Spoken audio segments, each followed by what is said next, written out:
నమస్తే రమగారు. నమస్తే జయ. రమగారు, ఏదైనా మంచి సిరీస్ స్టార్ట్ చేద్దామా? రాక్షసమాయ చెప్తాం. ఓకే.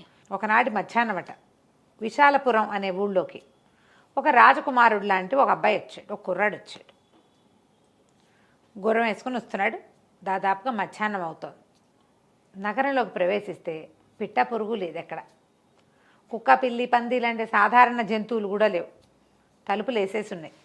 నిర్మానుష్యంగా ఉన్నాయి రోడ్లు. చిన్న ఎలికి కూడా కనిపించేలాగా కనిపించట్లా. ఊరంతా తిరిగాడు, అంతా నిశ్శబ్దం. ఈయనకి ఏం డౌట్ వచ్చింది?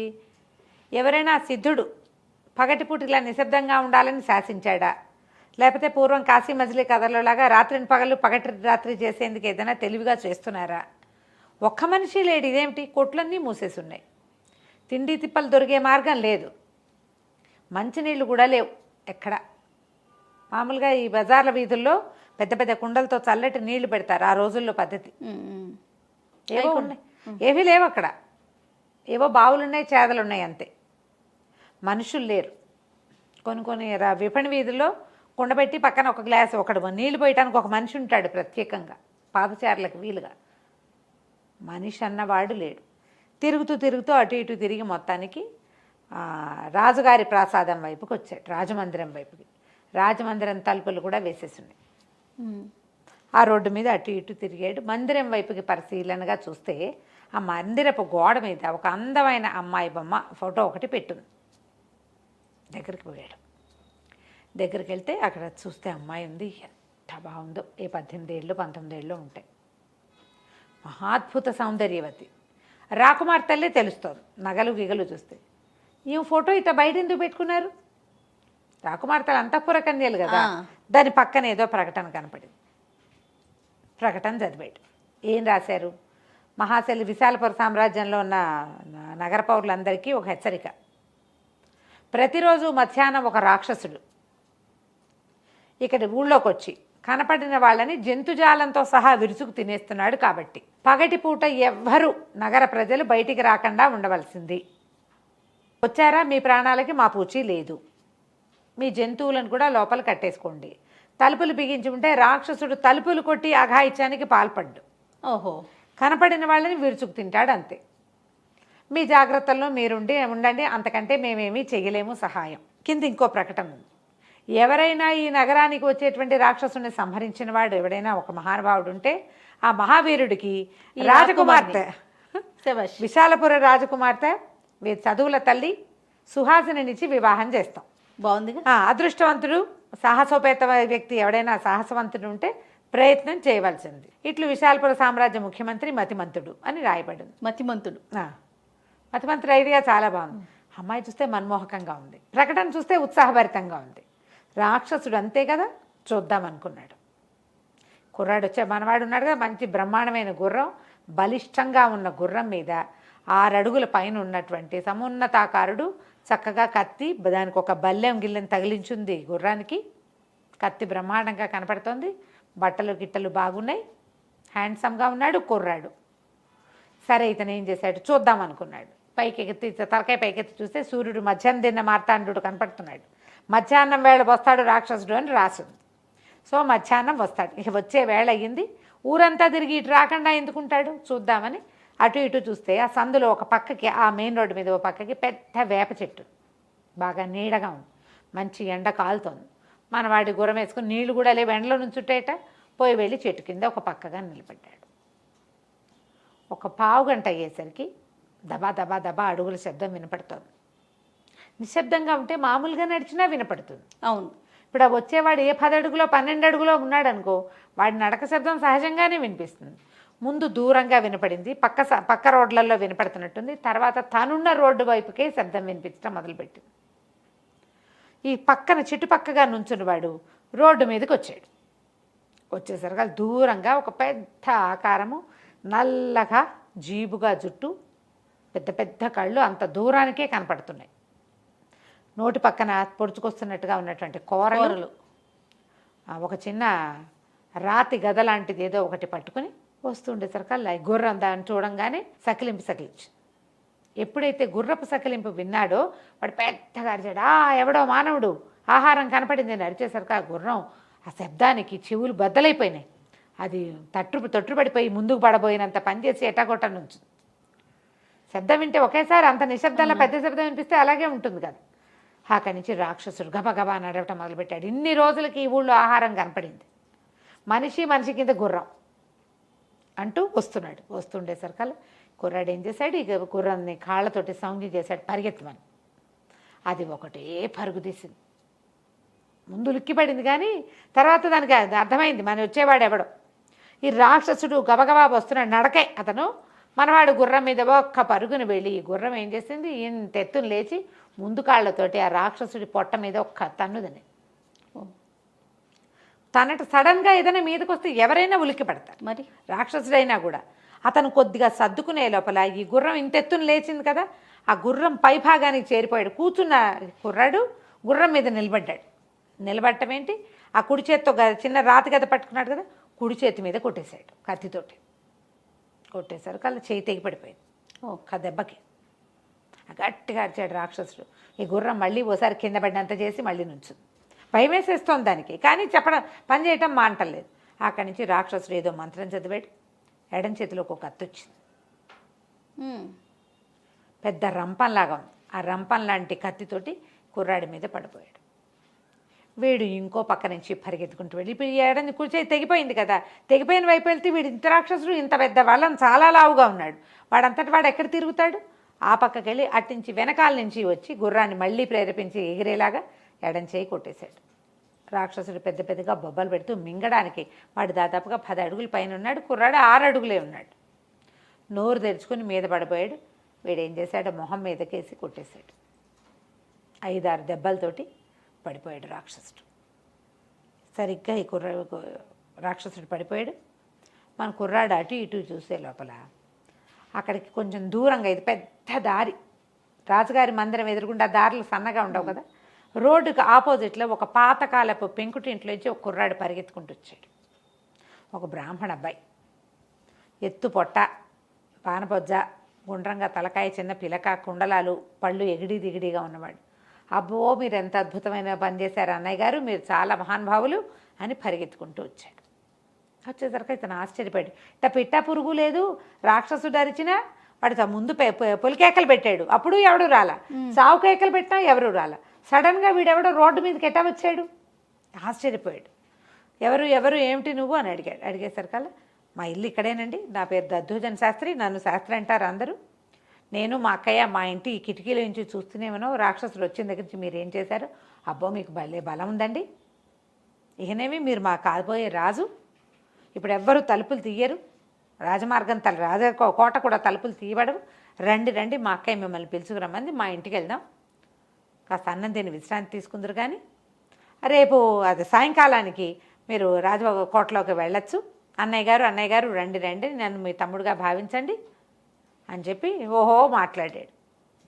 కుర్రాడు అప్పుడు సరే అక్కడి నుంచి అడిగాడు, నువ్వెవరు ఏమిటి, మీరు ఎక్కడ ఏ ఊరు నుంచి వచ్చారండి అని అడిగితే, నా పేరు జయంతసేనుడు, ఇక్కడికి బాగా దూరంలో ఉన్న మార్తాండపురపు రాజకుమారుడు నేను, ఊరికే అలా బయలుదేరాను, అన్ని ఊళ్ళు ప్రపంచం తెలుసుకోవాలని, ఈ ఊళ్ళోకి వచ్చేసరికల్లా ప్రకటన కనపడింది, నా పని నేను చేశాను అన్నాడు. సరే రండి మా ఇంటికి రండి అని ఓ పాతకాలపు పెంకుటింట్లోకి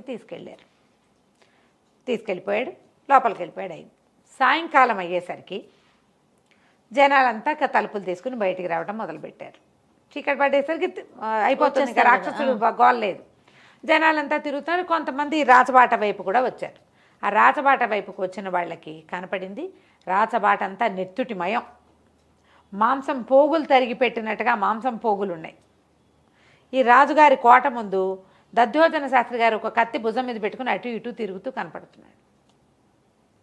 ఏమిట్రా ఈ నెత్తుటిమయంగా ఉంది, ఇంత మాంసం ఉంది ఏంటి అని కంగారు పడుతూ పరిగెత్తుకు దగ్గరకు వచ్చి, వీడెవడు మన దద్దోజన శాస్త్రాలు ఏమన్నాడు, ఏమిటో శాస్త్రి ఈ వేషం ఏమిటి, నీ భుజం మీద కత్తి ఏమిటి, ఒళ్ళంతా నెత్తురు ఏమిటి అడిగేసరిగా, ఏమో ఎంటవా నన్ను అని వీడి దద్దోజన శాస్త్రి తిట్టడం మొదలుపెట్టాడు. రాక్షస సంహారం చేశాను, ఓహో ఇంత సంహారం చేసిన వాడి ఒంటి మీద నెత్తురు పడదా, రేపటి నుంచి ఈ రాజ్యానికి రాజుని, ఏమో ఏరో అంటే కుదరదు, తల తరిగించేస్తా అనేసరికి జనాలకు అర్థం కాల.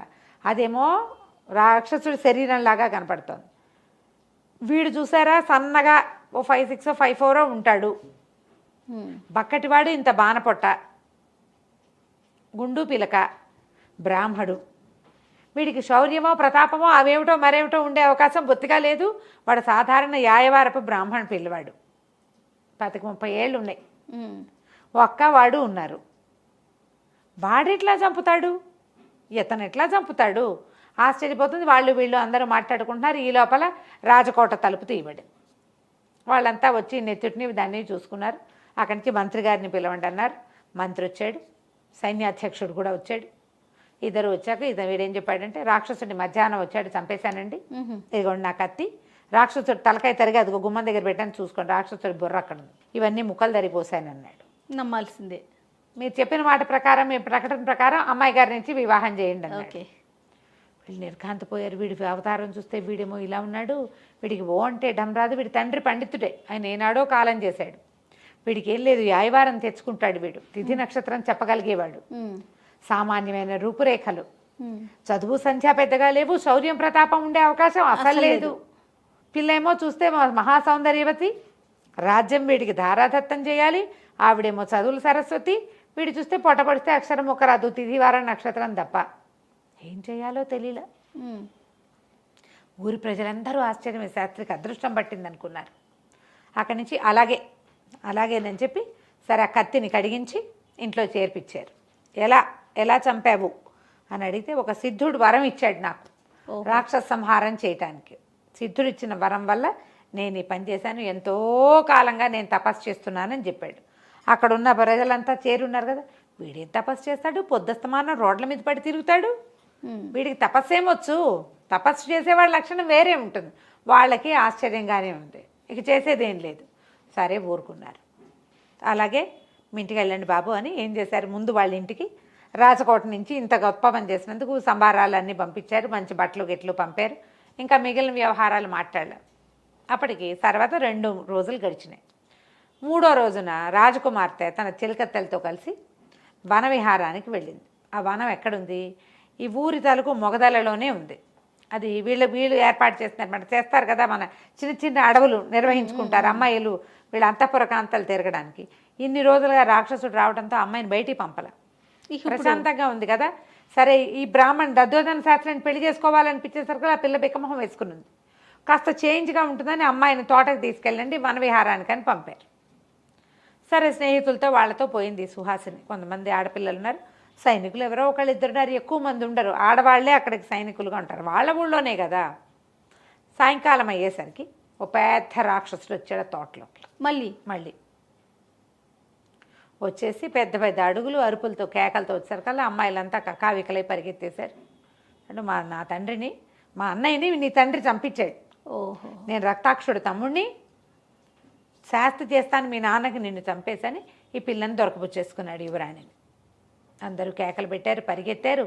సైనికులు వాళ్ళు లేరు, ఆడపిల్లలే కదా సైనికులు, కత్తులు చూస్తే ఏం చూస్తారు, వాడు 12 అడుగులు ఎత్తున్నాడు, వాడు 12 అడుగులు ఎత్తు. వీళ్ళు ఏం చేయగలరు, ముందు అసలు భయం వేస్తుంది ఆకారాన్ని చూసేసరికి. ఈ లోపల ఏమైంది, ఆ దారిన బయట ఆ వనానికి పక్కగా ఊళ్ళో నుంచి, అంటే బయట ఊరు నుంచి లోపలికి వచ్చే దారిలోనే ఉంది అది. ఒక కుర్రాడు గుర్రంతో లోపలికి వస్తున్నాడు. ఎప్పుడైతే ఈ ఆడపిల్లల కేకలు కేవు కేవు కేవు అంటారు కదా భయానికి, ఏదో ఒక వద్ద చూద్దామని అబ్బాయి లోపలికి వచ్చాడు. లోపలికి వస్తే ఈ పెద్ద ఆకారంలో ఉన్న రాక్షసుడు ఈ రాకుమార్తెను జుట్టు పుచ్చుకుని ఇట్లా లేవదీస్తున్నాడు. అమ్మాయి పెద్దగా అడిచి ఏడుస్తోంది, తల పుచ్చుకుంటే నొప్పి పెడుతుందా, కాళ్ళు చేతులు కొట్టేసుకుంటుంది. ఈ కింద ఆడపిల్లలంతా ఏడ్చేసి అరిచేసి కేకలు పెట్టేస్తున్నారు. పెద్ద సైన్యం లేదు, ఏమీ లేదు, ఏం చేయాలో తెలియట్లేదు. ఈ పిల్లాడు ఏం చేశాడు, గుర్రాన్ని ప్రేరేపించి పరిగెత్తించాడు. ఓ పక్క నుంచి కొట్టేశాడు రాక్షసుడు. కొట్టేసరికల్లా ఆయన ఉలిక్కిపడి దాన్ని వదిలిపెట్టాడు, అమ్మాయిని వదిలిపెట్టాడు. ఎవడరా నువ్వు, నా దేవులకే వస్తావా, నీ సంగతి చూస్తానంటే అబ్బాయి ఊరుకోలే. మళ్ళీ గుర్రాన్ని ఉత్సాహపరిచి అతని మీదకి పదే దూకాడు. వీడు కూడా ఏవో మంత్రాలు చదువుతున్నాడు, చేతిలోకి ఏవో ఖడ్గాలు వచ్చేస్తాయి. ఈ కుర్రాడి దగ్గర ఒక మంచి కత్తి ఉంది, పెద్ద బ్రహ్మాండమైన బరిసె ఒకటి ఉంది. ఆ బరిసెతోటి రకరకాల చోట్ల కాళ్ళ మీద, వేళ్ల మీద, చేతుల మీద పొడిచేసి మొత్తానికి రాక్షసుడిని చంపేశాడు.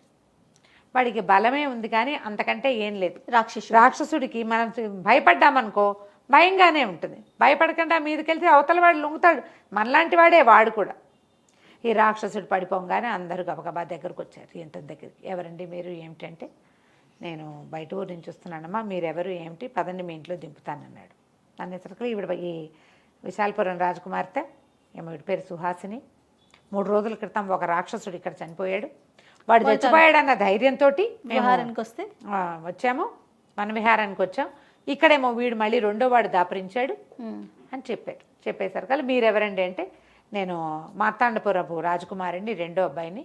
మా అన్నయ్య కొద్ది రోజుల క్రితం దీనికి వచ్చాడు, అంటే ఏమన్నా దేశాటన కోసం వచ్చాడు. ఆయన జాడలు తీసి ఆయన ఎన్ని రోజులకి రాకపోయేసరికల్లా మా అమ్మ నాన్న బాధపడుతున్నారని ఆయన కోసం బయలుదేరాను. 3 రోజుల క్రితము ఆయన ఈ విశాలపురానికి వచ్చాడని చుట్టుపక్కల పల్లెల్లో నాకు తెలిసింది అనేసరికల్లా రాజకుమార్తె తాలూకు చిలకత్తలు అన్నారు, ఏమండి మీ అన్నయ్య మీలాగానే ఉంటాడని. నాకంటే శౌర్య ప్రతాపాలు ఉన్నాయి ఆయనకి, నేను ఇంకా 3 ఏళ్ళు చిన్నవాడిని, ఆయన ఇంకా గట్టివాడు, ఇలాంటి రాక్షసులంటే ఎవరినైనా చంపేయగలడు అనేసరికల్లా వీళ్ళు అనుకున్నారు, ఓహో 3 రోజుల క్రితం ఆయనే వచ్చాడు ఇక్కడికి, ఆ రాక్షసుని చంపింది ఆయనే. ఈ మధ్యలో ఈ దద్యోధన శాస్త్రం ఎలా వచ్చాడు, అక్కడి నుంచి గబగబా జరిగిందంతా చెప్పారు ఈ రాకుమారుడు. వసంతసేనుడు ఇతని పేరు. చెప్పేసరికల్లా ఇతను అన్నాడు, అయితే మా అన్నయ్య అయి ఉండాలి, దద్యోధన శాస్త్రం ఒక బ్రాహ్మణ యువకుడు ఇంత పని చేస్తాడంటే అసలు అతనికి అంత లేదండి, అతను ఆయవార బ్రాహ్మడు, ఆయన ఎట్లా వచ్చాడో సీన్లోకి ఎవరికీ తెలియటం లేదు, ప్రజలంతా ఆశ్చర్యపోతున్నారు. అంటే పదండి మీ నాన్నగారి దగ్గరికి, నేను మాట్లాడతాను, ఈ శాస్త్రం ఎలా వచ్చాడో అసలు మా అన్నయ్య దగ్గర మా అన్నయ్య ఏమయ్యాడో కనుక్కుందామని చెప్పి వాళ్ళతో పాటు బయలుదేరి రాజ్యం లోపలికి వచ్చాడు. వసంతసేనుడు రాకుమార్తె సుహాసిని రక్షించాడు. సరే సుహాసినితో కలిసి రాజుగారి దగ్గరికి వెళ్ళాడు, వాళ్ళ అన్న గురించి కనుక్కోవడానికి వచ్చాడు. ఫలానా నేను ఇట్లా వచ్చాను, మా అన్నయ్య ఈ ఊళ్ళోకి వచ్చాడని తెలిసింది, ఇప్పుడు నేను ఒక రాక్షసుని చంపాను, వాడు అన్నయ్యని బహుశా మా అన్నయ్య చంపుండొచ్చు, మీరు వీళ్ళేమో ఎవరో దద్దోజన శాస్త్రి గురించి చెప్తున్నారు, వాళ్ళ సంగతి ఏంటో కనుక్కుందాం అనుకున్నారు. సరే ఈ లోపల అక్కడేమైంది, ఈ దద్దోజన శాస్త్రి వాళ్ళ అక్క ఇద్దరు మాట్లాడుకుంటున్నారు వాళ్ళ ఇంట్లో. ఏమి అక్క నేను రాజుని అయిపోతానన్నావు, 3 రోజులైంది, వాళ్ళు ఏమి మాట్లాడటలేదు అంటే, వాళ్ళే మాట్లాడతారా, మాట ఎందుకు పోగొట్టుకుంటారు, పబ్లిక్గా ప్రకటన ఇచ్చారు అంతేగా, వీడిని చంపిన వాడికి రాకుమార్తెని ఇస్తాము అని. ప్రజలు గడ్డి పెట్టరు, ప్రజలకు నమ్మకం పోతుంది, వాళ్ళకి ఇష్టమున్నా లేకపోయినా నువ్వే రాజురా, నువ్వేం కంగారు పడక అంటోంది వాళ్ళక్క. సరే రాజుగారు మతిమంతుడు, మంత్రి గారు, మన వసంతసేనుడు, ఒక 5-6 సైనికులు, దండనాయకుడు, సైన్యాధ్యక్షుడు, మొత్తం గుంపంతా పోయి వాళ్ళ తలుపు కొట్టారు. వాళ్ళని చూసి ఆశ్చర్యపోయారు. వీళ్ళిద్దరు అక్క తమ్ముడు తెల్లబోయారు. సరే రండి అన్నారు. రండి బాబు అని ఆవిడ లోపలికి పిలిచింది. ఒక పేద సామాన్య సింపుల్ పెంకుటిల్. మొత్తం వీళ్ళంతా వెళ్ళేసరికి, సరే రండి, ఏమిటి మీరు ఇంకా చెప్పలేదు, పెళ్ళికి ముహూర్తం పెట్టించుకొచ్చారా అని అడుగుతున్నాడు శాస్త్రి.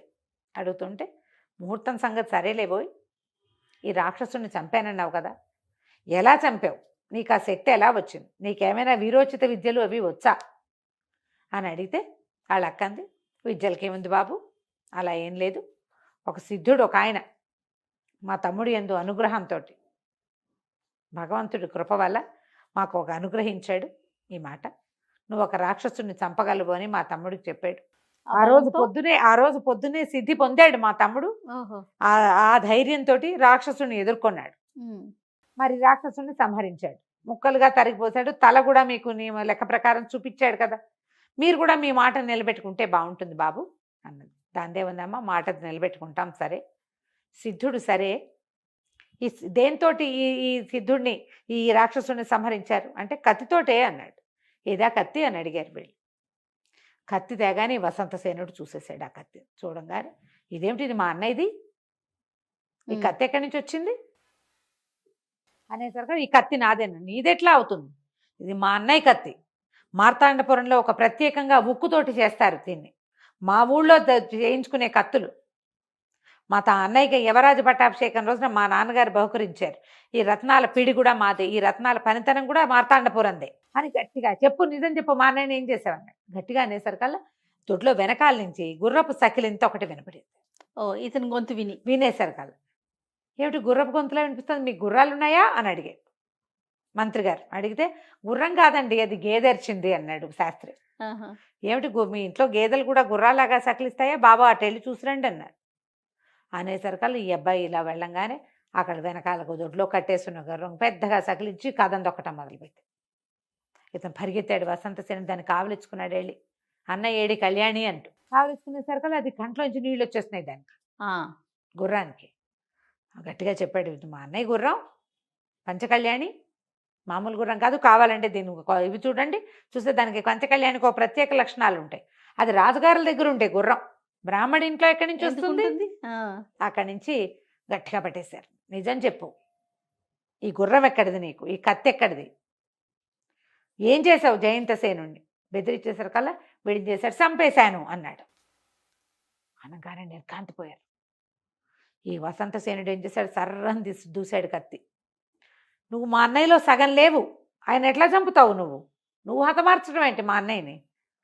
ఒక రాక్షసుని చంపగలిగేవాడు బడుగు బాపడి చేతిలో ఎందుకు చచ్చిపోతాడు మా అన్నయ్య?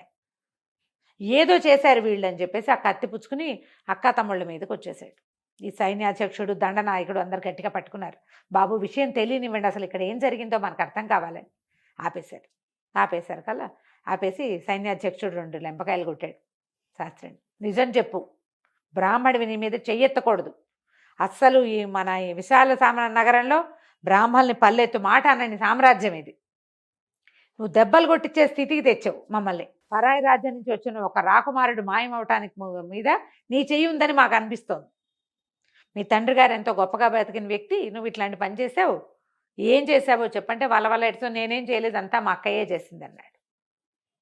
ఏం జరిగిందో చెప్పంటే, ఆ రోజు మధ్యాహ్నం, 3 రోజుల క్రితం మధ్యాహ్నం, రాకుమారుడు జయంతసేనుడు గుర్రం వేసుకుని వచ్చాడు. మా వెనకాల సందులో తిరిగాడు. నేను పెరట్లో కాళ్ళు కడుక్కోవటానికి వెళ్ళినప్పుడే చూశాను. మళ్ళీ నేను వాకిలి వైపుకి వచ్చేసరికల్లా వాకిలిలో అతను గుర్రం మీద వెళ్తున్నట్టు గిట్టల చప్పుడు వినపడింది. మా అక్కయ్య నేను ఇద్దరం చూస్తూనే ఉన్నాం. మధ్యాహ్నానికి రాక్షసుడు వచ్చాడు. జయంతసేనుడు రాక్షసుడు హోరాహోరీ యుద్ధం చేశారు. జయంతసేనుడు రాక్షసుడిని చంపేశాడు. అయితే మేము తప్ప ఎవ్వరూ చూడలేదు ఈ విషయాన్ని. ఏ ఇంటి వాళ్ళకి దీన్ని చూడగలిగే అవకాశం లేదు. మా అక్కయ్య నాకు సలహా చెప్పింది, ఈ రాకుమారిని కనుక మాయం చేస్తే, రాక్షసుని చంపి నువ్వే చంపినట్టుగా మనం ఒక సినిమా క్రియేట్ చేస్తే నువ్వు రాజు అవుతావురా, ఈ దిక్కుమాలి బతుకుపోతుందని మా అక్కయ్య నన్ను ఎంకరేజ్ చేసింది. నేను వాకిట్లోకి వెళ్ళి జయంతసేనుడిని ఇంట్లోకి పిలుచుకొచ్చాను. సరే, లోపలికి వచ్చాక మా అక్కయ్య ఆయన్ని చక్కగా వేడివేడిగా వంట చేసి పెట్టింది. "చాలా సహాయం చేస్తున్నారమ్మా" అంటే, "బాబు, మేము చేసేందుకు ఏముంది సహాయం, మీరు రాజు కాబోతున్నారు, పేద బ్రాహ్మణ కుటుంబం మాది, మమ్మల్ని చూడాలంటే అక్కయ్య గారు మీరు ఏది కావాలంటే అది ఇస్తానన్నాడు. ఏముంది నాయనా, మీ అండ ఉంటే చాలు" అన్నది. "అన్నం తిని పడుకోండి" అంది. అన్నం తిని పడుకున్నాక మా అక్కయ్య నిద్రపోతున్న రాకుమారిని, ఆయన ఎప్పుడో బయలుదేరాడు. ముందు రోజు సరిగ్గా పల్లెలో ఆహారం తిన్నట్ట, ఆహారం చాలలేదు. మేము కడుపు నిండా అన్నం, వేడివేడి అన్నం తిని మిట్ట మధ్యాహ్నం నిద్ర మత్తుగా రాదు. ఆయన పడుకునుంటే మా అక్కయ్య కత్తితోటి ఈయన్ని చంపేమంది. ఆయన్ని తల మొండెము తెగేసేసాను నేను నిద్రపోతున్న వాడిని. తలని మొండాన్ని మా అక్కయ్య ఒక గోను సంచిలో వేసి పక్కన పెట్టింది. ఈ లోపల నేను ఆయన కత్తి తీసుకుని వాకిట్లోకి వెళ్ళి చచ్చిపడి ఉన్న రాక్షసుడిని ముక్కలు ముక్కలుగా తరిగిపోసాను. ఎవరు చూసేందుకు లేరు. రాక్షసుడు చచ్చిపోయిన వాడు శబ్దం చేయడు. "అవురా, ఇంత పని ఎట్లా చేసావురా" అని అందరూ అడుగుతూనే ఉన్నారు. ఎవడైనా చూసి అమ్మో అయ్యో అంటే భయం. ఎవరు లేనప్పుడు మనకేం భయం. ముక్కలుగా తరిగాను, రాక్షసుడు తల తీసి అక్కడ పెట్టాను. ఎప్పుడైతే ఈ హతమార్చాడు అన్న మాట వినంగానే పెద్దగా కేకలు పెడుతూ ఏడుస్తూ వసంతసేనుడు స్పృహ తప్పిపోయాడు. "మా అన్నయ్యని చంపేశాడు, బ్రాహ్మడి చేతిలో చచ్చిపోయాడు, క్షత్రియుడు" అని చెప్పి ఇక అతన్ని పట్టుకుని సైచూపసారాలు చేశారు. "ఏం చేసావు, ఆ శరీరాన్ని ఏం చేసావంటే, సాయంకాలం ఏమో ఇదంతా ప్రచారం చేశా, మీతో మాట్లాడా. తర్వాత నేను ఇంటికి వచ్చేసాక రాత్రికి అన్నం తిన్నాక మా అక్కయ్య అందరూ పడుకున్నాక ఈ శవాన్ని నీటిలో పడేయమంది. నేను ఈ శవాన్ని తీసుకెళ్ళి నదిలో పడేశాను. గోను సంచి, తల మొండెము రెండింటిని సంచిలో వేసి కుట్టేసింది మా అక్కయ్య.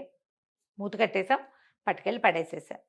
ఎట మోసుకెళ్ళి ఎవరు అన్నారు. ఎవరు లేకపోతే నేను ఒక్కడే శవవాకత్వం చేసే అలవాటు ఉంది నాకు. నేనే పట్టుకెళ్ళా, నదిలో వేసేసాను" అన్నాడు. ఇక అలా పో అబ్బాయి ఏడ్చేస్తున్నాడు ఆ వసంతసేనుడు. ఇక్కడికి వచ్చి ఎంతమందితోటో మధ్యలో ఎన్ని రకాలవో పనులు చేశాడు, ఎన్నో వీరోచిత కార్యాలు చేసిన వాడు చివరికి ఒక బ్రాహ్మడి చేతిలో నిద్రపోయినప్పుడు మరణించటం ఏమిటి? అతను తీసుకుపోయారు రాజస్థానానికి. అతనేమో అంతఃపురానికి తీసుకెళ్లారు. ఇతన్ని అక్కని ఇద్దరిని అరెస్ట్ చేశారు. ప్రజలంతా ఆశ్చర్యపోయారు, ఇదేమిటి అని. ఇంతలో ఏం జరిగిందంటే, ఇక్కడ ఒక చిన్న విచిత్రమైన విషయం జరిగింది. వీడేం చేశాడు, మన దధోజన శాస్త్రి మెడ నరికారు, ముక్కా చెక్క ఏమీ చేయలే. తల మెడ మొండం వేరు చేశారు. తలని మొండాన్ని ఒకే సంచిలో వేసి కుట్టేసి నదిలో పడేశారు. ఆ నది అలా పోతూ ఉంటుంది.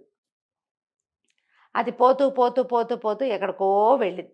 వెళ్తే ఈ దారిలో ఏంటంటే నది అంత ఇది వర్షాకాలం కాదు, ఇది కొంచెం కొన్ని చోట్ల పలచబడుతుంది కదా, అక్కడక్కడ కొన్ని పాయలుగా విడిపోయింది. ఆ విడిపోయి అది ఒక చిన్న ఏరులాగా అయ్యి ఆ ఏరు వైపుకి ఒక కొంత అడవిలో వైపుకి ప్రయాణం చేసింది. 2 రోజులు పట్టింది. ఆ శరీరం కుళ్ళిపోయినట్టు నానిపోయింది నీళ్లలో. ఆ రోజు రాత్రి వేసాడా, మర్నాడు రాత్రికే నానిపోదు బాడీ. ఈ నానిన శరీరం ఏమైంది, ఒక పొదరింటికి చిక్కుకుంది. తాడు ఏదో పట్టుకుని ఆ ముళ్ళ లాంటివి పట్టుకుని తాడు విడిపోయింది. తల మొండెము 2 సెపరేట్గా బయటకు వచ్చేసినాయి ఆ సంచిలోంచి. ఎప్పుడైతే బయటకు వచ్చిందో లేచి నిలబడ్డాడు జయంతసేనుడు. ఇదేంటి, నేను ఇక్కడ ఉన్నాను అని చూసుకున్నాడు అటు ఇటు. అసలు అతనికి అర్థం కాల ఏం జరిగిందో. ఆ పొదరింట్లో నిలబడి ఉన్నాడు జయంతసేనుడు. ఓహోహో, ఇక్కడికి ఎట్లా వచ్చాను, ఏం జరిగింది అని ఆలోచిస్తే ఆ రోజు మధ్యాహ్నం 3 రోజుల క్రితం, 2 రోజుల క్రితమో, ఒక రోజు అయిపోయింది తెలుస్తోంది. అది ఆ రోజు కాదు. రాక్షసుని చంపాం. దద్దోజన శాస్త్రి వచ్చాడు, వాళ్ళ ఇంటికి తీసుకుపోయాడు. అన్నం పెట్టారు, తిన్నాను, పడుకున్నాక ఆవిడేదో మాట్లాడుతుంటే నిద్రపోయాను. అయితే ఏమైంది, మంచానికి తగిలినట్టుగా శబ్దం వచ్చింది ఏదో. మెలకు వచ్చి చూస్తే దద్దోజన శాస్త్రి కత్తి పుచ్చుకుని ఎదురుగుండా నిలబడి ఉన్నాడు. ఏమిట్రా నువ్వు అంటే, వాళ్ళ అక్కయ్య చేతులు పట్టేసుకుంది, వాడు తన మెడ మీద కత్తి వేసినదే గుర్తుంది. తర్వాత తను ఇక్కడికి వచ్చాడు. అంటే వాళ్ళు నన్ను చంపేశారా? ఇది అటు ఇటు చూస్తే అంతా అడవిలాగా ఉంది, నీళ్లు అడవి కనపడుతున్నాయి. తనేమో బట్టలు గిట్టలు తను మామూలుగానే ఉన్నాడు, గుర్రం గిర్రం లేదు, కత్తి లేదు, ఏం లేదు. మెడ మీద చూసుకుంటే మెడ అతుక్కుని మామూలుగానే ఉంది. ఏం జరిగింది అని చూస్తూ ఉండగా ఇలా దూరం నుంచి ఒక ఎండ్రకాయ చచ్చిన ఇట్లా కొట్టుకొస్తుంది. చూస్తూనే ఉన్నాడు. ఆ ఎండ్రకాయ ఆ పొదరింటి వైపుకి వెళ్ళింది, టకటక గుణగుణ పాక్కుంటూ బయటకు వచ్చేసింది. ఓహో, ఆ పొదరింటి మహత్యం చూద్దాం అనుకున్నాడు. ఏం చేశాడు, ఆ వెళ్ళే ఒక ఎండ్రకాయ వెళ్తూ కనపడింది. దాన్ని ఒక రాయి పెట్టి టపిమ్మని వేశాడు, దాని మీద చచ్చిపోయింది. దాన్ని ఎత్తి ఆ పొదరింట్లో పడేశాడు. అది పాక్కుంటూ బయటకు వచ్చేస్తుంది. ఓహో, అప్పుడు చూశాడు ఆ పొదరింట్లో ఒక ఇట్లా గుత్తంగా ఉన్నటువంటి ఒక చిన్న తీగ ఒకటి ఉంది, పొదలాంటిది. దాన్ని ముట్టుకుంటే ఇతనికి ఎంత బాగుందో అనిపించింది. బహుశా ఇదేదైనా సంజీవని మూలిక అయి ఉండాలి. అక్కడి నుంచి ఒక చీమని పట్టుకున్నాడు, దాన్ని కొట్టేశాడు, చచ్చిపోయింది. దాన్ని ఎత్తి ఆ పొద మీద పడేశాడు. అది మళ్ళీ లేచి పరిగెత్తుకొచ్చేసింది బయటికి. దీనివల్లే నన్ను వాడు ఏదో చేశాడు. శరీరం అంతా నీటికి నానిపోయినట్టుగా ఉంది. బతికేశాడు కానీ శరీరం మాత్రం బాగా ఒక పూట నీళ్ళలో నానితే ఇలా చల్లగా ఎలా ఉంటుంది అలా ఉంది. సరే ఏమనుకున్నాడో, తను ఎక్కడున్నాడో తెలియదు. అంతకుముందు ఏదో ఒక దారి ద్వారా తిరుగుతున్నాడు. ఓకే, ఎక్కడో మార్తాండపురం, అది ఎక్కడుందో, తను వెళ్ళిన విశాలపురం ఎక్కడుందో కూడా తెలియదు. సరే చూద్దాం అనుకుని ఏం చేశాడు, కానీ అక్కడి నుంచి బయలుదేరేటప్పుడు ఆ పొదలో చేయి పెట్టి ఇంత ముక్కని తుంపి ఆ వేరుని ఆ సంజీవనిని దట్టిలో పెట్టుకున్నాడు. ఓకే, బట్టలు నానిపోయినాయి కానీ కాసేపు దిగి నీళ్ళలోకి దిగి శుభ్రంగా స్నానం చేసి పంచె ఆరేసుకుని పై చొక్కా పిండుకొని మళ్ళీ వేసుకున్నాడు. ఆ పంచె కట్టుకున్నాడు. ఈ దట్టిలో ఈ సంజీవని మూలకి పెట్టుకుని నడవడం మొదలుపెట్టాడు. నడుస్తుంటే గుర్రపు గిట్టల శబ్దం వినపడింది. ఎవరో అమ్మాయి అరుస్తున్న కేకలు కూడా వినపడుతున్నాయి. రక్షించండి, కాపాడండి, ఎవరైనా ఉన్నారా, నన్ను రక్షించండి అని వినిపిస్తుంది. ఏదో జరుగుతోందని ఆ పక్కకు పరిగెత్తాడు. గుర్రపు గిట్టల శబ్దం వస్తున్న వైపు తీరా చూస్తే ఒక 25-30 మంది సైనికుల్లాగా ఉన్నారు, కానీ సైనికులు కాదు. వాళ్ళ దగ్గరికి వెళ్తే తెలిసింది వీళ్ళ బట్టలు అవి ఎలా ఉన్నాయంటే రాజదుస్తులు, సైనిక దుస్తులు దొంగల్లాగా కనపడుతున్నారు. అందరూ ఆజానుబాహులుగా ఉన్నారు. గుర్రాలు కూడా కొంచెం బలంగా ఉన్నాయి. ప్రతి వాళ్ళ దగ్గర బరిసెలు, కర్రలు ఉన్నాయి. అక్కడి నుంచి అడ్డం పరిగెత్తాడు. వాళ్ళకి పరిగెత్తే ఒక గుర్రం మీద అమ్మాయి కట్టేసి ఉంది, వెనకాల ఒకడు కూర్చుని ఉన్నాడు. పిల్ల చేతులు కట్టేశారు, మూతి కూడా కట్టేశారు. ఆ పిల్ల అరుస్తుంటేనే వెనకాల నుంచి మూతి గుడ్డ కట్టేస్తుంది. ఆ బట్ట కొంచెం కాస్త పక్కకు తొలగి ఈ పిల్ల అరిచి కేకలు పెడుతుంది అనమాట. సరే పరిగెత్తుకుంటూ వెళ్ళి, ఎవర్రా మీరు, ఈ అమ్మాయిని ఎక్కడికి పట్టుకెళ్తున్నారు, ఎవరమ్మాయి వదిలిపెట్టండి అన్నాడు. అనేసరికి వీడెవడో వచ్చాడు రోయ్, ఆడపిల్ల గొంతు వినంగానే ఎర్రకొండల దొంగలనే పట్టుకోగలడా వీడు అని చెప్పేసి ఆ చేతిలో ఉన్న బరిసెతోటి ఇట్లా కొట్టబోయాడు. వీడు కాస్త జయంతసేనుడు లాఘవంగా పక్కకి తప్పుకొని ఆ బరిసె పుచ్చుకొని లాగేశాడు కిందకి. ఓకే, ఆ లాగటం ఏమిటి, ఆ గుర్రం మీద ఉన్నవాడు కింద పడిపోయాడు. ఉమ్. గుర్రం నుంచి కింద పడంగానే ఆ బరిసితోటి ఒక్క పోటు పొడి చేశాడు. జనాలు ఆశ్చర్యపోయారు. వాళ్ళంతా అరిచిలు కేకలు పెట్టారు, రే ఎవడరా వీడు వచ్చి కొట్టేస్తున్నాడు. జనాలంతా మీద పడ్డారు. ఇతని చేతిలో ఒక ఆయుధం వచ్చేసింది కదా. ఎప్పుడైతే ఆయుధం దొరికిందో వీడు ఏడా పెడా జయంతసేనుడు యుద్ధం చేసేసాడు. ప్రతి వాడికి ఓ దెబ్బ కొట్టాడు. పైగా తన సంజీవని మూలికతోటి కొత్తగా బతికొచ్చాడు కదా, బోళ్ళంత ఇంకేం జవసత్వాలు వచ్చేసినట్టు ఉత్సాహం. ఇక కొట్టేశాడు. ఇంచుమించు అందరూ పడిపోయారు. ప్రతి వాడికి దెబ్బ తగిలింది. వీర విహారం చేసి అక్కడి నుంచి ఆ గుర్రం మీద ఉన్న పిల్లని దింపాడు, మూతుకన్న గుడ్డ తీశాడు.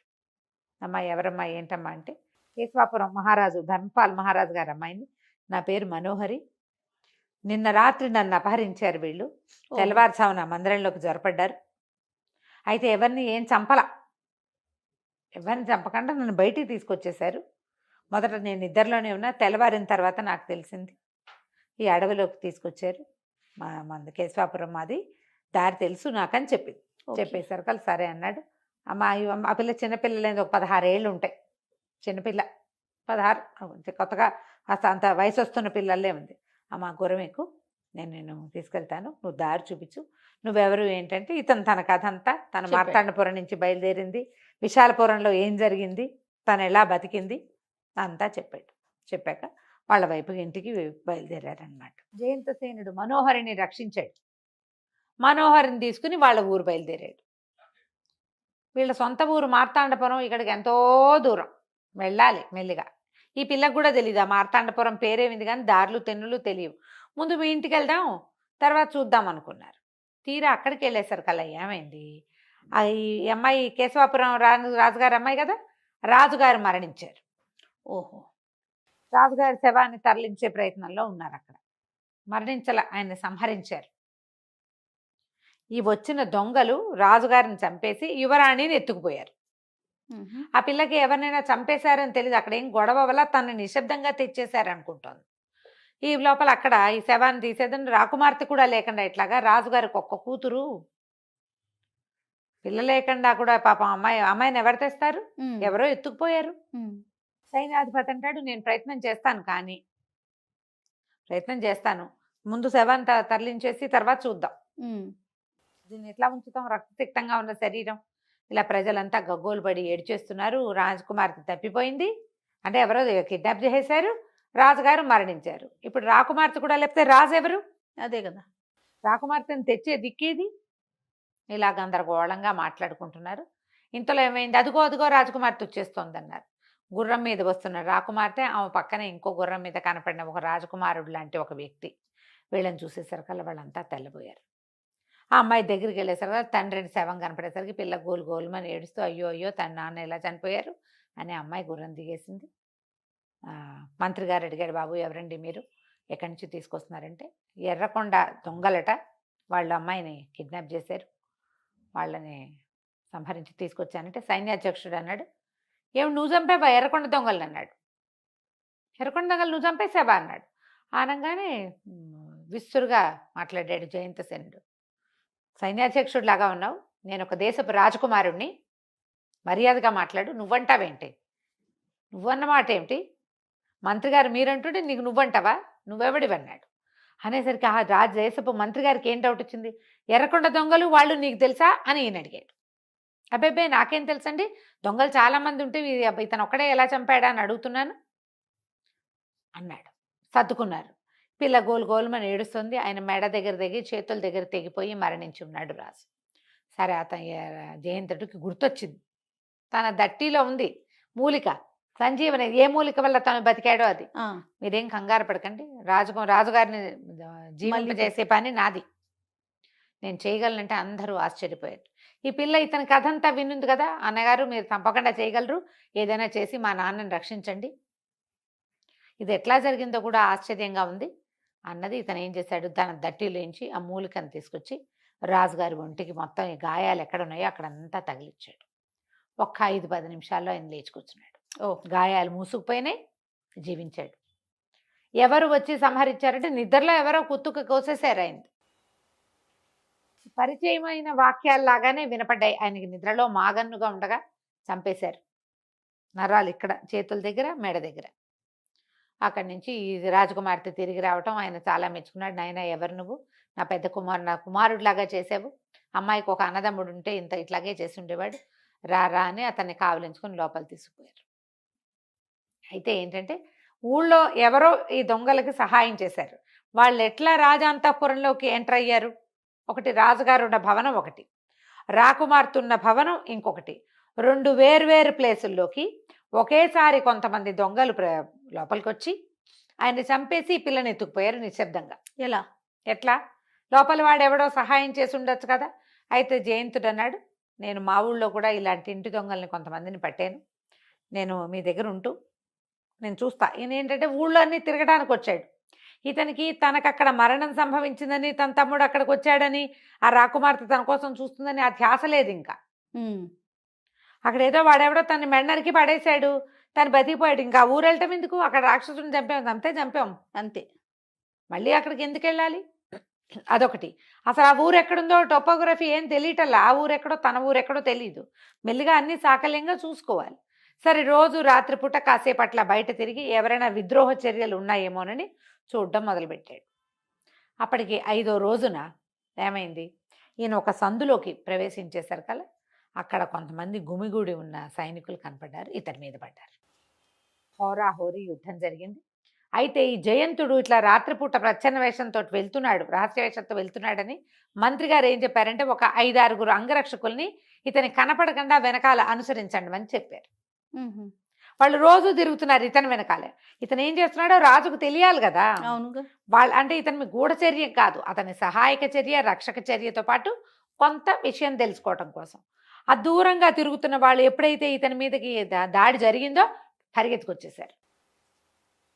ఇతను ఒక 10-12 మంది, మొత్తం ఇక్కడ ఉన్న వాళ్ళు ఈ 10-12 మందిని చెడామడా కొట్టేశాడు. వాళ్ళు ఒక 1/2 మంది వచ్చారు సహాయకులు, అందరూ కలిసి కొట్టేశారు. ప్రతి వాళ్ళకి మొహాలకి ముసుగులుండే. దెబ్బ తగిలి ఒక 5-6 చచ్చిపోయారు. దెబ్బ తగిలి పడి ఉన్న ఒక ఆయన ముసుగు తీసేశారు కదా, దండనాయకుడు. ఈ భటుల్లో ఒకటి, ఈయన గుర్తుపట్టాల, ఇతనికి తెలియదుగా వాళ్ళంతా.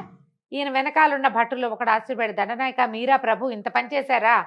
ఇదేమిటి ఇంత పని చేశారంటే, నేనేం చేయను, సైన్యాధిపతి నన్ను లోబర్చుకున్నాడు, నన్ను సర్వసైన్యాధ్యక్షుడిని చేస్తానన్నాడు. రాకుమార్తెని వివాహం చేసుకోవటం కోసమే రాజుగారిని చంపేసి అమ్మాయి గారిని ఎత్తుకుపోయేలాగా చేశాడు. జయంతసేనుడు అడ్డం పడ్డాడని ఇతన్ని అడ్డం తొలగించుకోవటం కోసం ఈ ప్రయత్నం చేశారు, నన్ను క్షమించండి అన్నాడు. అని చెప్తూ చచ్చిపోతూ ఏమన్నాడు, ఇంకా కాసేపట్లో రాజుగారిని కూడా మళ్ళీ చంపే ప్రయత్నం జరుగుతోంది. ఈసారి జయంతసేనుడు ఇక్కడ చచ్చిపోతే రాజుగారిని ఎవరు రక్షిస్తారు? అవునవును. అప్పుడు మళ్ళీ రాజకుమార్తె అబలే ఒంటరిగా మిగిలిపోతుంది. అనగానే ఇతన్ని ఇక్కడ వదిలేసి పరుగులు తీశారు వీళ్ళంతా.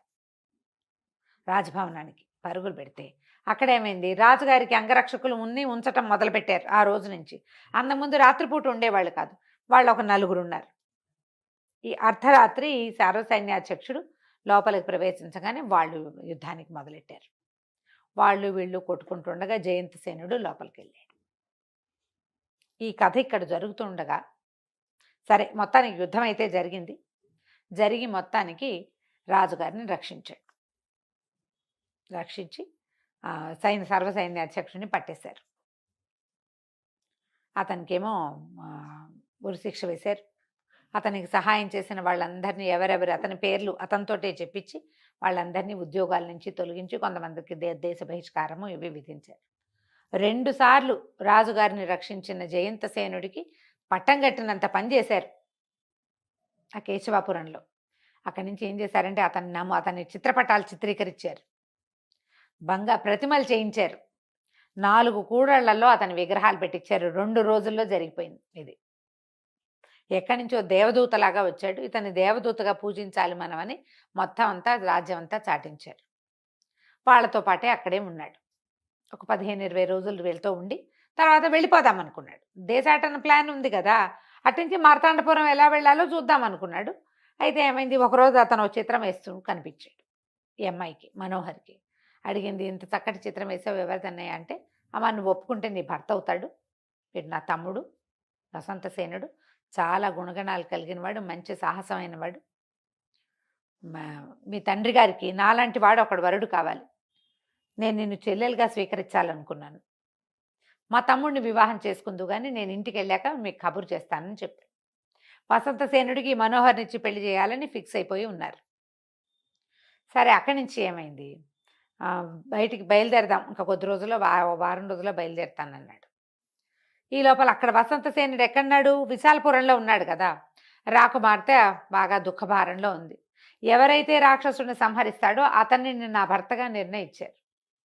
ఇప్పుడు నా భర్త చనిపోయాడు, అతన్ని ఈ రాక్షసుడు చంపుతాడు అనుకుంటే రాక్షసుడు కాకుండా ఒక బ్రాహ్మణుడి చేతిలో మరణించాడు. ఇక నేను వివాహం చేసుకోను. నన్ను మార్తాండపురం తీసుకెళ్ళిపోయిపో వసంతసేన, మీ అమ్మా నాన్నలు సేవించుకుంటూ అక్కడే ఉంటాను. నేను విధవగానే జీవిస్తాను కానీ మళ్ళీ వివాహం నేను చేసుకోను అని మొండికెత్తేసింది అమ్మాయి. దాంతో వాళ్ళు ఏం చేశారు, రాజుగారు ఆ పిల్లని పంపించడానికి సిద్ధపడ్డారు. ఆమెకు సహాయంగా కొంతమంది దాసదాసీగణం వాళ్ళు అమ్మాయికి ఏమి ఇవ్వదలుచుకున్నారో అవన్నీ ఇచ్చి వసంతసేనుని బయలుదేరతీశారు. ఈ బయలుదేరే రోజున రాకుమార్తెని అత్తవారింటికి పంపడానికి మరి ఏం చేస్తారు, విధవో సధవో ఆవిడ వెళ్ళిపోతోంది వాళ్ళ ఇంటికి.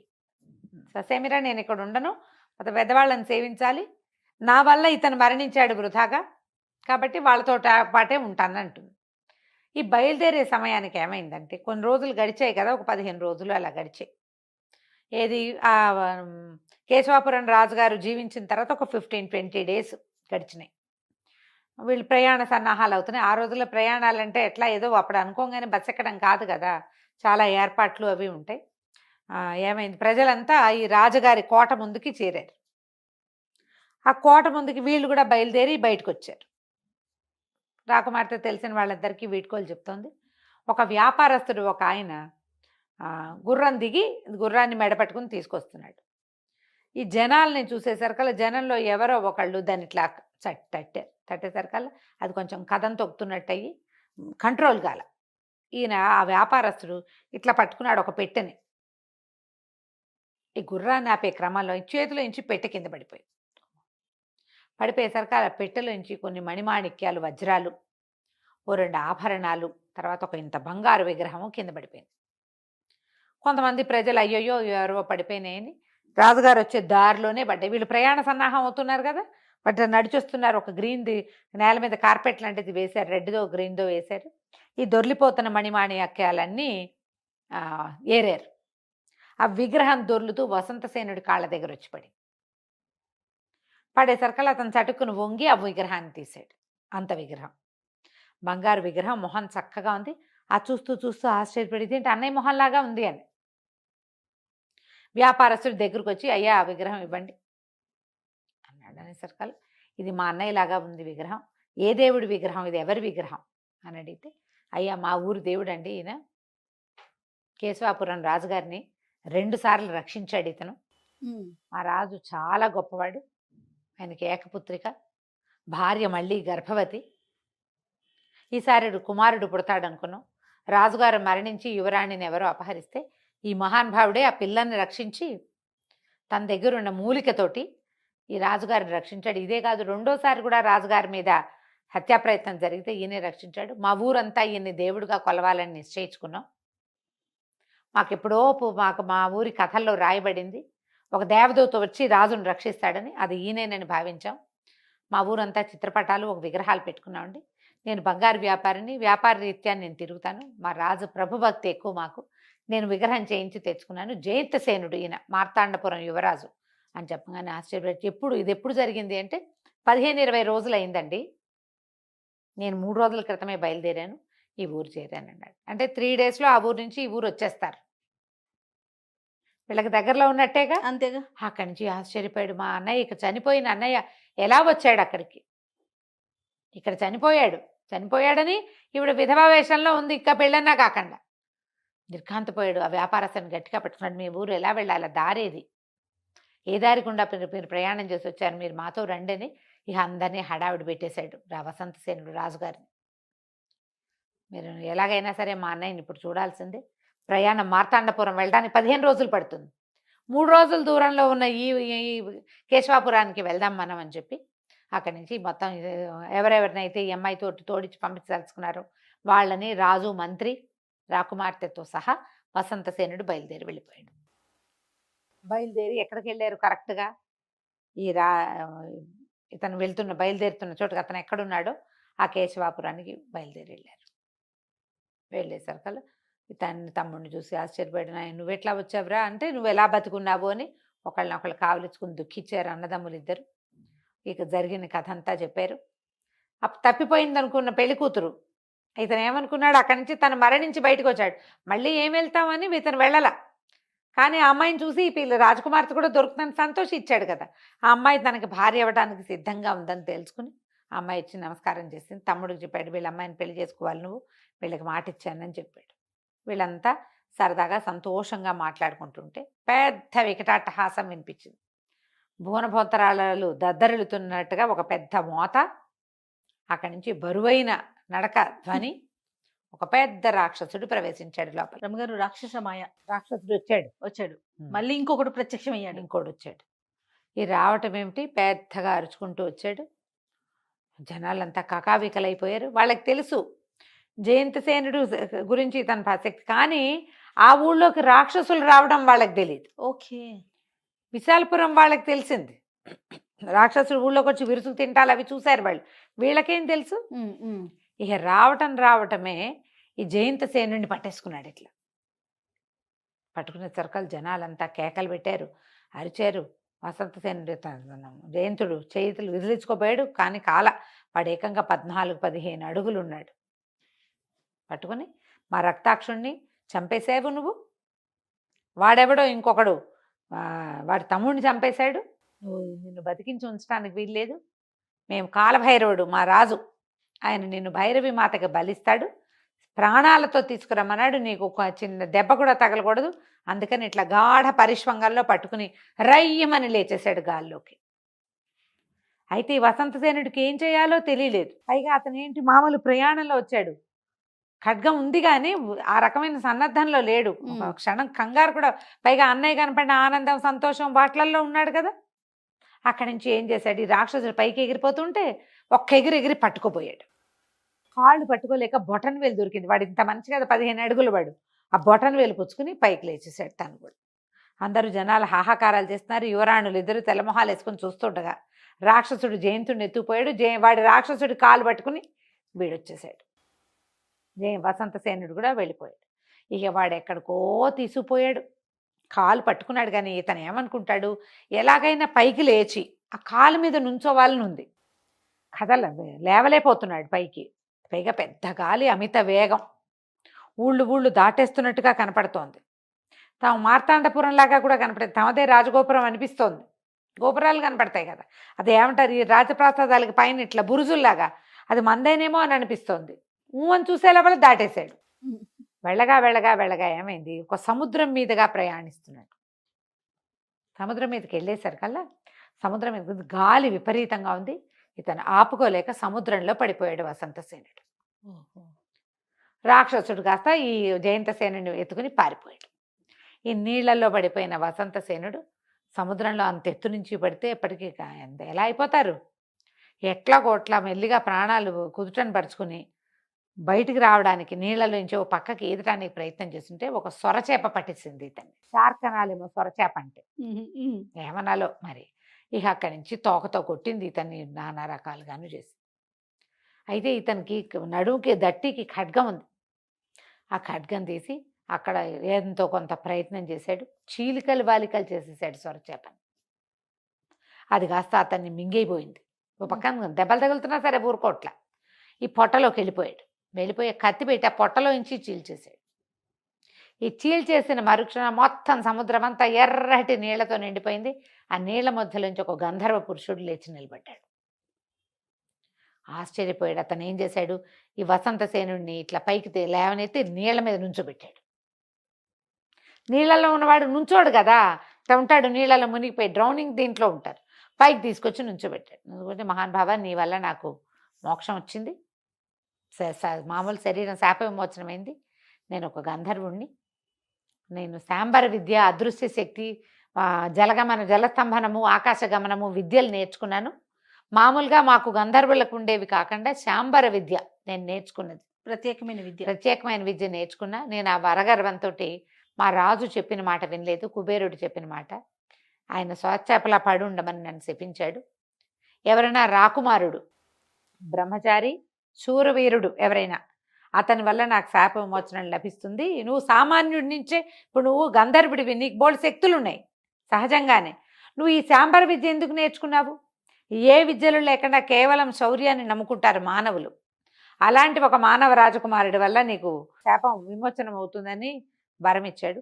ఎన్నేళ్లుగానో ఇక్కడ పడున్నాను మహానుభావ, నీ వల్ల నాకు ఈ అవకాశం లభించింది, నేను బతికిపోతున్నానని ఒక దివ్య విమానాన్ని గిఫ్ట్ ఇచ్చాడు. ఓ, ఇది అదృశ్యంగానూ ఉంటుంది, ఎవరికి కనపడకుండా ఉండొచ్చు. నువ్వు ఏ ఆజ్ఞ ఇస్తే ఆ ఆజ్ఞ ప్రకారం నీతో ప్రవర్తిస్తుంది, నలుగురు ఎక్కచ్చు ఇందులో అని చెప్పి దివ్య విమానాన్ని నీటి మీద తేలుతున్న దాన్ని తనకి గిఫ్ట్ చేసి వెళ్ళొస్తానని వెళ్ళిపోయాడు. సరే, ఇతనేమనుకున్నాడు, వసంతసేనుడు అన్నయ్య కావాలి, మా అన్న జయంతసేనుడు ఎక్కడుంటాడో అక్కడికి తీసుకెళ్ళమని ఆ విమానంలో కూర్చున్నాడు. ఆ విమానం రెక్కలల్లా అరుస్తూ తీసుకుపోయింది. అదొక హంస లాంటిది అనమాట. 4 పీపుల్ చక్కగా కంఫర్టబుల్గా కూర్చోవచ్చు. తీసుకెళ్తే అది ఒక సముద్రంలోంచి పైకొచ్చి సముద్రాన్ని దాటి లోపల ఉన్న ఒక దీవి వైపుకి తీసుకెళ్ళింది. ఆ దీవి నిండా ఎన్నో భవనాలు, హర్మ్యాలు ఉన్నాయి, తోటలు. మధ్యలో ఒక పెద్ద ప్రాకారం నిర్మించబడింది. లోపల ఒక బ్రహ్మాండమైన భైరవి విగ్రహం ఉంది, ఒక దేవాలయం అన్నమాట అది. భైరవి, ఆ భైరవికి ఎదురుగుండా ఎన్నో బలులు ఏర్పరిచున్నాయి, జంతువులు ఏర్పరిచున్నాయి. పెద్ద పెద్ద పళ్ళేలతోటి పసుపులు, కుంకాలు, రక్తం ఒక కుండలో బలివ్వడానికి సిద్ధంగా. అక్కడ ఒక స్తంభానికి కట్టేసి కనపడ్డాడు జయంతసేనుడు. ఈ 15 అడుగులకు ఎత్తున్న ఒక రాక్షసుడు వచ్చాడు కదా, ఎత్తుపోయిన వాడు కూడా ఒక ఎదురుగుండా నిలబడ్డాడు. వాడంత పొడుగు లేని ఇంకొక రాక్షసుడు ఎదురుగుండా నుంచున్నాడు. వాడు మాట్లాడుతున్న మాటలు వినపడుతుంది. దీర్ఘబాహు, మంచి పని చేసావు, వీడిని తీసుకొచ్చేసావు, కానీ రక్తాక్షుడు తమ్ముడిని వధించింది వీడి తమ్ముడే, వాడిని మాత్రం నువ్వు తీసుకురాలేకపోయావు. ఇవాళ వీడిని బలిస్తా, తర్వాత వాడిని తీసుకొస్తే వాడిని కూడా బలిచ్చేద్దాం. వీళ్ళిద్దరిని బలిస్తే మనకి రక్తాక్షుడు, దీర్ఘాక్షుడు వాళ్ళిద్దరిని, అంటే రక్తాక్షుడు వాడి తమ్ముడిని, వాళ్ళిద్దరిని చంపినందుకు ప్రతీకారంతో పాటుగా మనకి శాంబర విద్యలో అమోఘమైన ఫలితం లభిస్తుంది. ఓహో, కాబట్టి ఇప్పుడు రాజకుమారులు అవివాహితులు కావాలి. వీడికి పెళ్ళవలేదు, వీడి తమ్ముడికి పెళ్ళవలేదు అని మాట్లాడుకుంటుంటే ఈ వెంటనే తనకి ఏం తట్టింది, యుక్తిగా ఏదైనా చేయాలి. ఇప్పుడు వెళ్ళి ఇలా పడ్డాననుకో, వాడు అన్నయ్యని చంపేస్తాడో నన్ను ఏమైనా చేస్తాడు. సో తెలివి ఉపయోగించాలని విమానానికి చెప్పాడు, నువ్వు అదృశ్యంగా ఉండు, కనపడద్దని. కనపడకుండా అదృశ్యం విమానంలో కూర్చుంటే కనపడం కదా మనం కూడా. అక్కడి నుంచి గిరికీలు కొడుతూ వాళ్ళ దగ్గరికి వెళ్ళాడు. వాడికి ఒక కత్తి పెట్టుంటే కత్తి తీసేశాడు. కత్తి ఏమైందని వెతుకుంటున్నారు వాళ్ళని సాధ్యమైనంత ఏడిపించుకు తిన్నాడు. కత్తి తీసేశాడు, రక్తపాత్ర మాయతోటి. ఇప్పుడు అందులో ఉన్నాడు కాబట్టి అతను చెప్తున్నాడు, ఆ రాక్షసుడు, ఆ కాలభైరవుడు అన్నవాడు మొదటి రాక్షసుడు అనమాట. అతను ఏమంటున్నాడంటే, ఇక్కడ ఎవరో వస్తున్నారు, మనని మించిన విద్య ఏదో ఉంది ఇక్కడ, ఆ విద్య ఏమిటో తెలియాలని అమ్మవారి మీదకి కుంకం చల్లేసరికల్లా ఈ అదృశ్యంగా ఉన్న విమానం కనపడడం మొదలుపెట్టింది. ఓహో, అమ్మ శక్తితోటి కనపడేసరికల్లా ఇతను ఏం చేశాడు, ఈ చేతిలో ఉన్న కత్తితోటి ఈ కాలభైరవుడి మీదకి పడిపోయాడు. హోరాహోరీ యుద్ధం జరిగింది. ఆ బలి ఖడ్గంతో ఇతన్ని సంహరించాడు, పెద్ద రాక్షసుని చంపేశాడు.